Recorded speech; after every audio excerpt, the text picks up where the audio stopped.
Hello friends, ఇవాళ వచ్చేసి home made pasta ఎలా తయారు చేయాలో చూద్దాము. ముందుగా మనం స్టవ్ పైన ఒక పాత్ర పెట్టేసుకొని 1 లీటర్ వరకు వాటర్ బాగా బాయిల్ అయ్యేంత వరకు కాగబెట్టుకోవాలి. చూడండి, నేను ఇలాంటి పాస్తా తీసుకున్నాను. ఇది వచ్చేసి గోధుమలతో చేసిన పాస్తానే ఫ్రెండ్స్, మైదా పిండి కాదు.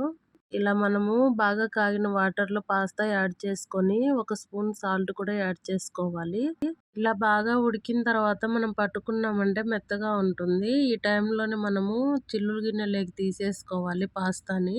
చిల్లులు గిన్నెలోకి తీసుకున్న తర్వాత మనము 1 టేబుల్ స్పూన్ ఆయిల్ యాడ్ చేసుకున్నామంటే పాస్తా అనేది అతుక్కుపోకుండా ఉండిద్ది. ఇలా ఆయిల్ యాడ్ చేసుకొని కలిపేసుకోవాలి. ఇప్పుడు స్టవ్ పైన మనము ఒక బాండీ పెట్టేసుకొని 2 టేబుల్ స్పూన్ ఆయిల్ యాడ్ చేసుకోవాలి. అలాగే మనము 1 స్పూన్ బటర్ కూడా యాడ్ చేసుకోవాలి. ఇలా మనం బటర్ కరిగిపోయేటప్పుడు బాండీ మొత్తం స్ప్రెడ్ చేసేసుకోవాలి. ముందుగా సన్నగా తరిగి పెట్టుకున్న చిన్నుల్లిపాయలు యాడ్ చేసుకోవాలి ఈ పాస్తాకి. తర్వాత వచ్చేసి మనం కట్ చేసి పెట్టుకున్న ఉల్లిపాయ ముక్కలు అలాగే పచ్చిమిర్చి కూడా యాడ్ చేసుకోవాలి.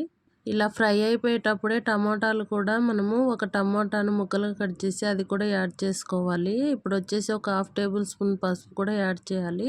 అలాగే మన టేస్ట్‌కి తగ్గట్టు కారం కూడా యాడ్ చేసుకొని మొత్తం కలిపేసుకున్న తర్వాత ఒకసారి మనం ముందుగా ఉడకబెట్టుకున్న పాస్తా యాడ్ చేసుకోవాలి. దీనికి యాడ్ చేసేసి బాగా కలిపేసుకోవాలి మొత్తం కలిసే విధంగా.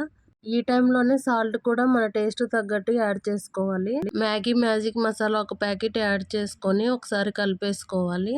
ఇప్పుడు మనం లాస్ట్‌గా టమాటో కెచప్ 2 టేబుల్ స్పూన్లు అలాగే కొత్తిమీరతో గార్నిష్ చేసుకున్నామంటే మనకు పాస్తా రెడీ అయిపోయినట్లే.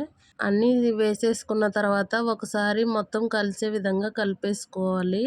వేడివేడిగా సర్వ్ చేసుకుంటే మనకు హోమ్ మేడ్ పాస్తా రెడీ అయిపోయినట్లే.